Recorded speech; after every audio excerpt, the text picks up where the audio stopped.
Welcome to The Explainer. Today, we're basically embarking on a psychological detective story to figure out the true nature of your dreams.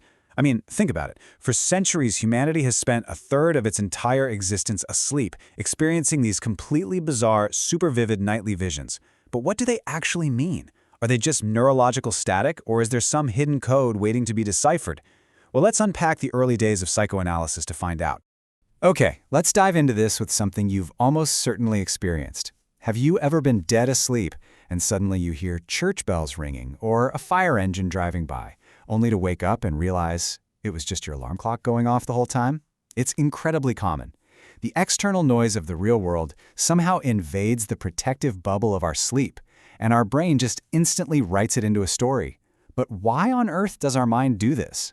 To solve that, we have to look back at how we even started studying these nightly intrusions in the first place.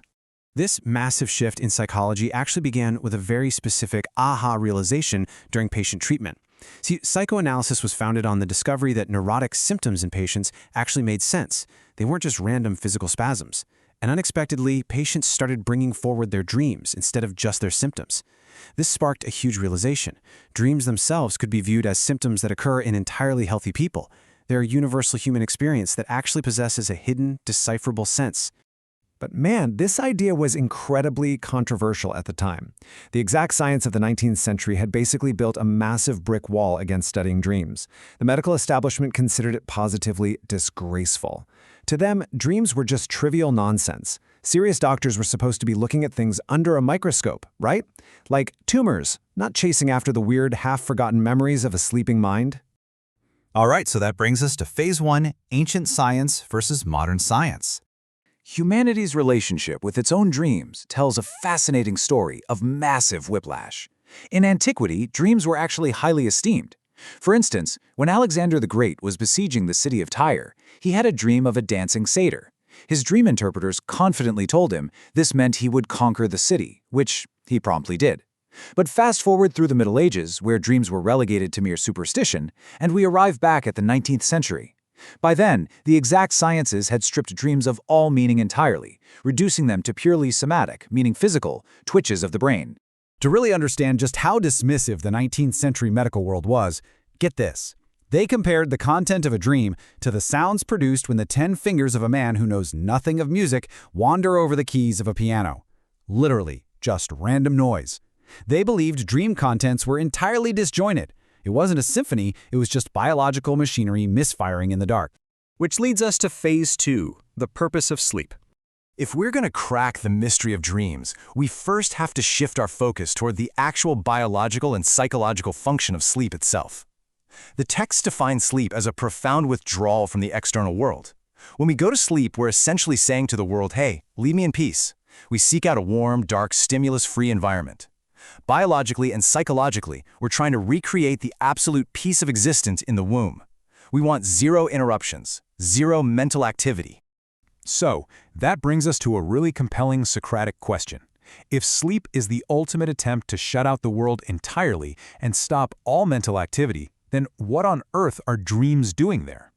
If a dreamless sleep is the perfect fetal state of rest, then dreams must be unwelcome residues of mental activity that somehow survived our attempt to shut down. They're a disturbance. Now let's look at Phase 3, reacting to physical stimuli. And this brilliantly illustrates that point. Take the famous observations of an intelligence observer named Hildebrand.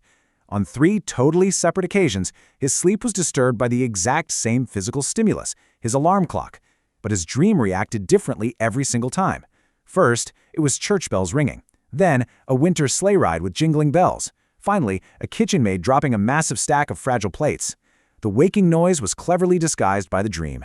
Other researchers took this even further by actually experimenting on themselves. A scientist named Maury had his assistants apply physical stimuli to him while he slept. A drop of eau de cologne to the nose became an adventure in Cairo.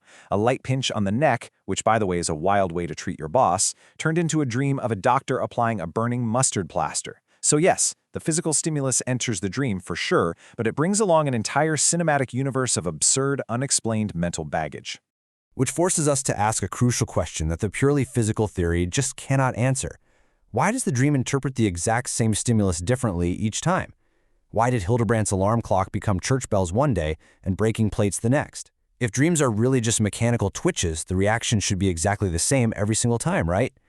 The fact that the mind invents a complex, varied narrative to explain the stimulus proves that the purely physical theory is fundamentally flawed. There has to be a deeper psychological engine at work here. Moving on to Phase 4, the clue in daydreams. Let's compare two phenomena that actually share a name. On one side, we have daydreams. You're awake, you know you're fantasizing, and the thoughts are driven by your ego. It's your ambitions, that promotion you want, or, a romantic fantasy. On the other side, we have night dreams. You're asleep, experiencing highly visual, completely bizarre, hallucinatory images that you genuinely believe are real while they happen. On the surface, they look like completely different things. But think about the linguistic connection for a second. Why do we universally use the exact same word, dreams, for our waking, power-driven fantasies? Language is the precipitate of old discoveries. It strongly suggests a deep, unrecognized connection between the two states. Just as a daydream is the raw material for a writer's creative fiction, our night dreams are constructed from the raw material of our deeply personal, ego-driven needs and memories. And finally, Phase 5. The dreamer always knows. The foundational premise laid out by Sigmund Freud requires us to draw a hard line between two concepts. We have to stop looking at dreams merely as somatic stimuli, those meaningless physical triggers and twitches from the body. Instead, we have to dare to treat them as psychical phenomena. This means approaching every single dream as a highly meaningful utterance of the mind, a deliberate message constructed by the psyche. So, the crucial point is this bold leap. Assuming dreams are not just physical twitches, but psychical phenomena, an utterance from the dreamer. I mean, think about it. If someone mutters an unintelligible phrase to you in real life, what do? You ask them what they meant. Psychoanalysis argues we should do the exact same thing with the sleeper. Interrogate the dreamer's own mind. But wait, you're probably thinking, the dreamer will inevitably say they have zero idea what their bizarre dream of broken plates or dancing satyrs means. And here is the climax of our detective story. The dreamer actually does know what their dream means. They possess all the context, all the memories, and all the emotional triggers that built the dream. They just don't know that they know it. The answers have been locked inside the dreamer's unconscious mind the entire time, just waiting for the right technique to bring them to the surface. This flips the entire concept of sleep completely on its head. The next time you close your eyes, you aren't just shutting down a biological machine. You are stepping into a theater where your unconscious mind is the playwright, the director, and the star actor. Which leaves us with one final, provocative question. What is your unconscious mind trying to tell you tonight? Thank you so much for joining me on this explainer, and keep your eyes open, even when you're asleep.